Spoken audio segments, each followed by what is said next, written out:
వ్యక్తి ఒక పార్టీలో గెలిచి ఇంకో పార్టీలోకి పోతే సుమోటోగా స్వీకరించడానికి అవకాశం ఇప్పుడు ప్రస్తుతం వచ్చిందా మీరు చెప్పినట్టుగా? మొదటి నుంచి ఉంది ఇది, దాన్ని వాడుకోవట్లే మనం. ఓకే. ఇప్పుడు ఒక హైకోర్టు జడ్జి మనం కారులో పోతా ఏదైనా అన్యాయం జరుగుతుంటే అది చూసి ఆయన పోయి సుమోటోగా తీసుకుంటారు. పలానా విషయంలో ఇది జరుగుతుంది కాబట్టి ఆ కేసు నేను స్వీకరిస్తున్నాను, దాని మీద మీరు ఏం చెప్తారని చెప్పి ఆ రెస్పాండెంట్స్కి వాళ్ళు నోటీస్ పంపుతారు. దాని మీద ప్రయత్నం చేసి ఆటోమేటిక్గా everything will be done properly. ఇక్కడ జరుగుతున్న లోపం ఏంటంటే చట్టంలో లోపం ఉంది. ఆ లోపం ఏంటి?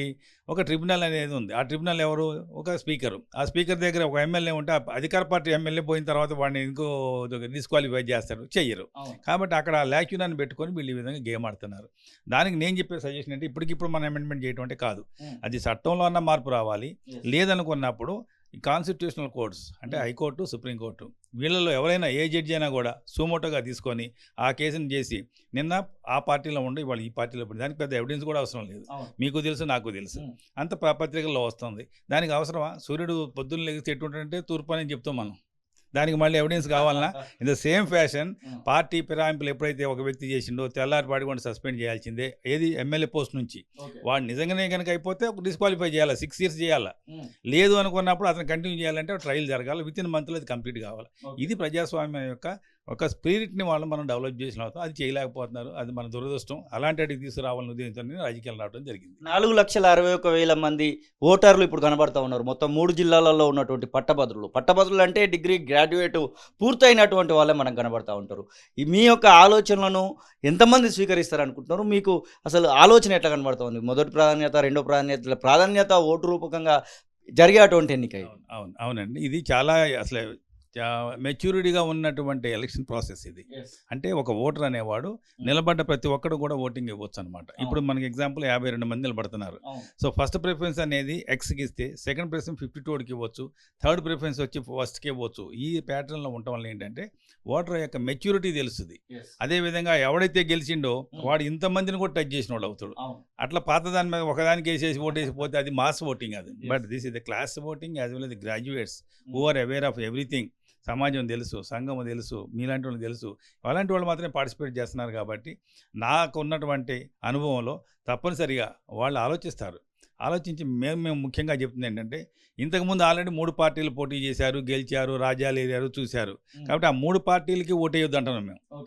ఈ మిగతా వాళ్ళని చూసుకోండి మీరు.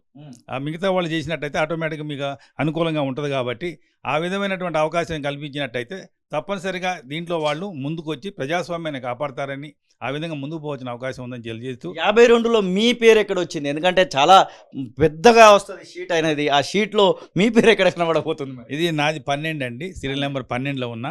ఈ 12 నెంబర్కి ఒకటేసి మీరు ప్రజలందరూ కూడా నాకు ఓటేయాలని కోరుతున్నా. Serial number 12. నా పేరు ఈడా శేషగిరిరావు గౌడ్. ఈ బ్యాలెట్లు అట్లా ఉంటుంది. Alliance of democratic reforms party, Aadhaar party. ఇది బ్యాలెట్ కూడా ఎట్లా ఉంటుంది, చాలా విచిత్రంగా ఉంటుంది. సీరియల్ నెంబరు, పేరు, పార్టీ పేరు, తర్వాత ఫోటో, తర్వాత బాక్స్ ఉంటుంది. ఆ బాక్స్లో ఒకటి రాయాలి. అదేవిధంగా 52 మందికి మీ ఇష్టం వచ్చిన నెంబర్ ఇచ్చుకోవచ్చు, 2, 3, 4. అయితే ఒకటి ఇవ్వకుండా మీకు కనుక మీరు బ్యాలెట్ వేస్తే అది మురిగిపోద్ది. అట్లాంటివి చేయొద్దు. అట్లనే ఒకటిని ఇద్దరికి ఇవ్వద్దు, అట్లనే 2 కూడా ఇద్దరికి ఇవ్వద్దు. అలాగే దాన్ని రౌండ్ అప్ చేయకూడదు. ఇట్లా చాలా కనబడతా ఉన్నాయి. ఎమ్మెల్సీగా గెలవడానికి నేను గెలిస్తే ఒకవేళ ఏం చేస్తా అని మీరు ఇక్కడ ఉన్నటువంటి గ్రాడ్యుయేట్స్కి ఏం చేస్తా అని చెప్పబోతుంది? నేను ఒక గ్రాడ్యుయేట్ గురించి మాట్లాడలేదండి. మేము పెట్టింది ఒక పొలిటికల్ పార్టీ. ఈ రాష్ట్రంలో ఒక పొలిటికల్ పార్టీ రావడానికి కావాల్సిన అన్ని అంగులు అవకాశాలు ఉన్నాయి. ఈ రాష్ట్రంలో ఒక బీసీలకు అన్యాయం జరుగుతుంది. మా పార్టీ అనేది బీసీల పార్టీ. బీసీలకు సపోర్ట్ చేస్తాం. బీసీలు ముఖ్యంగా రేపు రాజ్యానికి రావాలి, రేపు ముఖ్యమంత్రి కావాలి. 2028లో ఎట్టి పరిస్థితుల్లో ఎస్సీ, ఎస్టీ, బీసీ మైనార్టీలు కలుపుకొని బీసీని ముందుకు తీసుకొచ్చి బీసీ ముఖ్యమంత్రి చేయాలనే దృక్పథంతో మేము పోతున్నాము.